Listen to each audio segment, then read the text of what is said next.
Introduction portion तो हमने पढ़ लिया, अब हम चर्चा करेंगे मेन कंटेंट राइटिंग पे। जो जजमेंट में मेन कंटेंट्स हैं उनमें क्या क्या सीरियल ऑर्डर होना चाहिए। देखिए, एक चीज का विशेष रूप से ध्यान रखिएगा, यदि जजमेंट राइटिंग रेप मैटर में लिखवा रहे हैं, किसमें?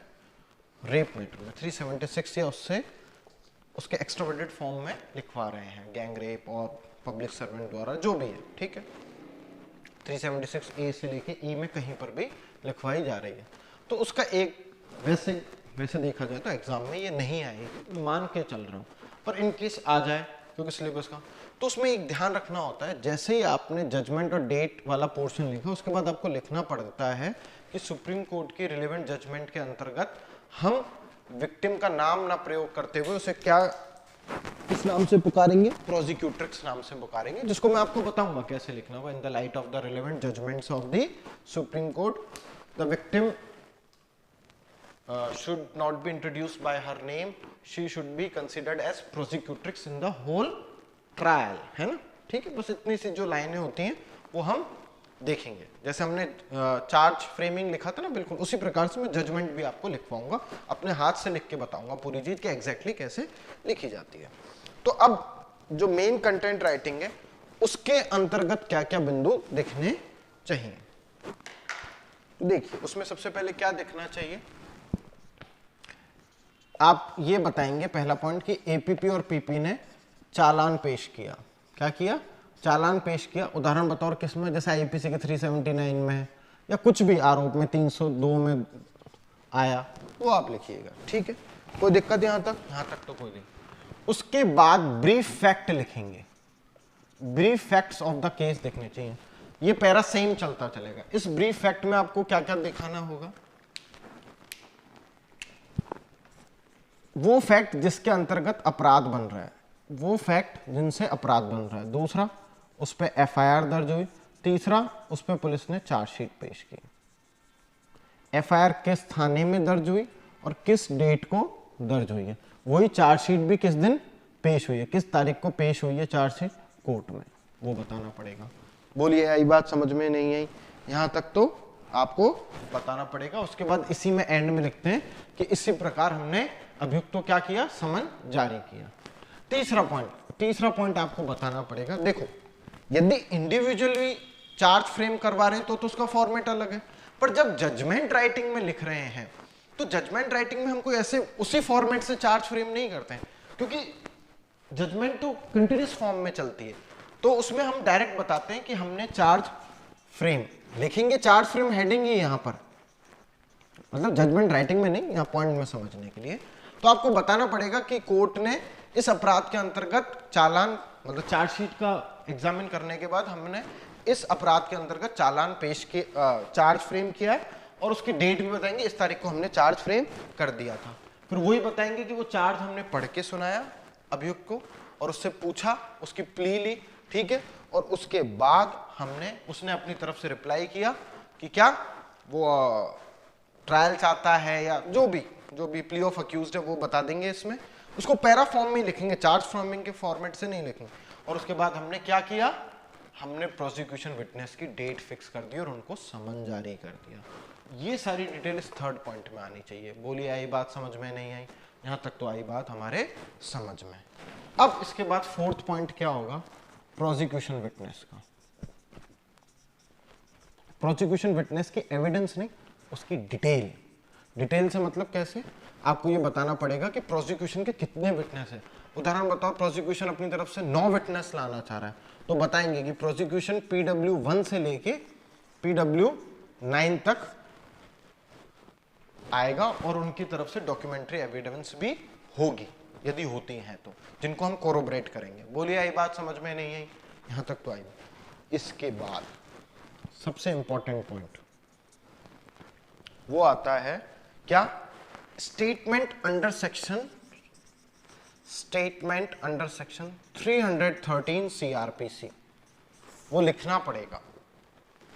आप बताना पड़ेगा हमें, वर्टिकल रीडिंग में दिखना चाहिए कि इंट्रोडक्शन पोर्शन हो गया, मेन पे आए, मेन पे तो एपीपी की तरफ से चालान है, ब्रीफ फैक्ट दिख गया, चार्ज फ्रेमिंग की डिटेल दिख गई उसको, प्रोसिक्यूशन विटनेस की डिटेल्स दिख गई, फिर स्टेटमेंट दिखना चाहिए कि स्टेटमेंट 313 में दर्ज किया, और यहीं से हम अपनी जजमेंट राइटिंग को क्या रूप देना चाहते हैं वो यहीं से ही लिखना होगा। कैसे समझे?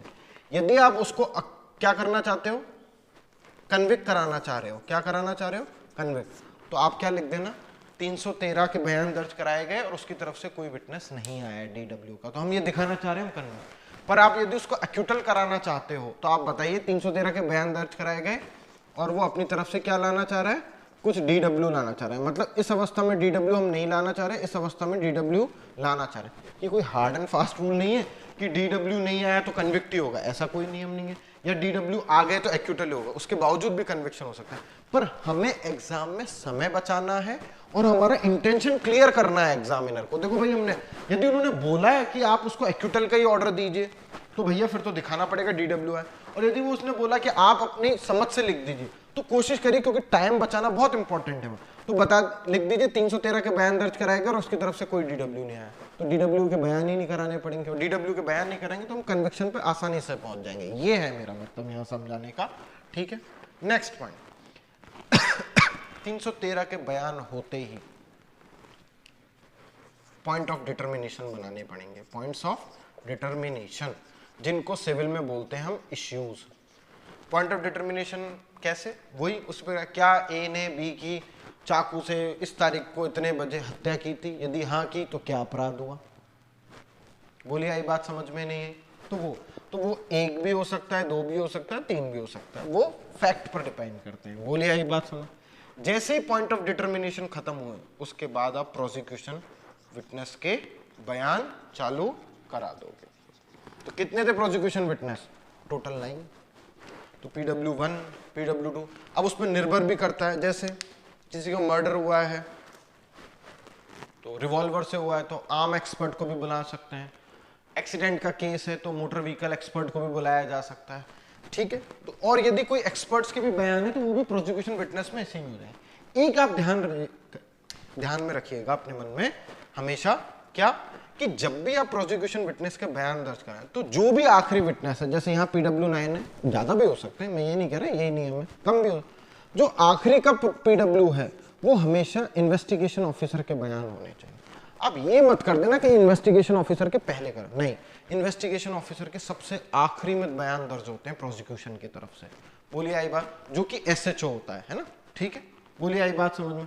फिर वो FIR के लिए बोलता है कि हाँ ये मैंने ही लिखी थी, मेरी तरफ से ही दर्ज की गई थी, मैंने ही चालान पेश किया था, ये उसके बयान होते हैं। और प्रोसिक्यूशन विटनेस के बयान खत्म होने के बाद हम डिफेंस विटनेस के बयान दर्ज करा देंगे, बोलिए आई बात समझ में नहीं है। यदि हम यहाँ बोला है हमारी तरफ से डिफेंस विटनेस आ रहा है तो फिर उसके बयान चालू हो जाएंगे, बोलिए यहाँ तक तो आई बात समझ में।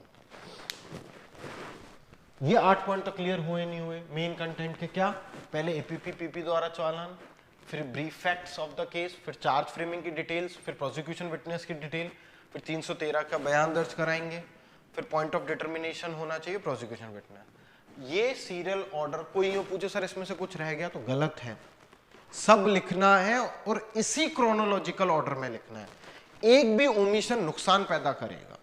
यदि कोई चीज यहाँ इंपॉर्टेंट नहीं होगी तो मैं खुद ही बोल दूंगा, ये सब इंपॉर्टेंट है, आपको सब कुछ दिखना चाहिए जजमेंट राइटिंग में, बोलिए आई बात समझ में नहीं आई, यहां तक तो आई बात समझ में। अब इसके बाद क्या लिखना है वो अब देखते हैं हम, इसके बाद हमें क्या लिखना होगा वो देखते हैं हम, ठीक है। एक भैया जितने भी जने जो जजमेंट राइटिंग की क्लास ऑनलाइन ले रहे हैं वो अपने साथ कॉपी पेन जरूर रखें, वो उस पे नहीं रहे कि हमने सुन लिया और पर्याप्त है, नहीं, बिल्कुल मैथ्स वाला हिसाब है। यदि आप खुद से स्वयं से प्रैक्टिस नहीं करेंगे, चीजें नोट डाउन नहीं करेंगे तो आपको काफी नुकसान होने वाला है, ठीक है। अब क्या होगा, DW भी हो गया, DW के बाद आपके पास क्या होगा 3 तरह की स्थिति पैदा होगी, देखिए 3 मतलब 2 तरह की स्थिति होगी, सॉरी 3 नहीं। अब आप ऑर्डर देंगे डायरेक्ट, देखो अब ऑर्डर 2 तरह के होंगे क्रिमिनल में, यदि कन्विक्शन हुआ या फिर एक्विटल हुआ। देखिए कैसे,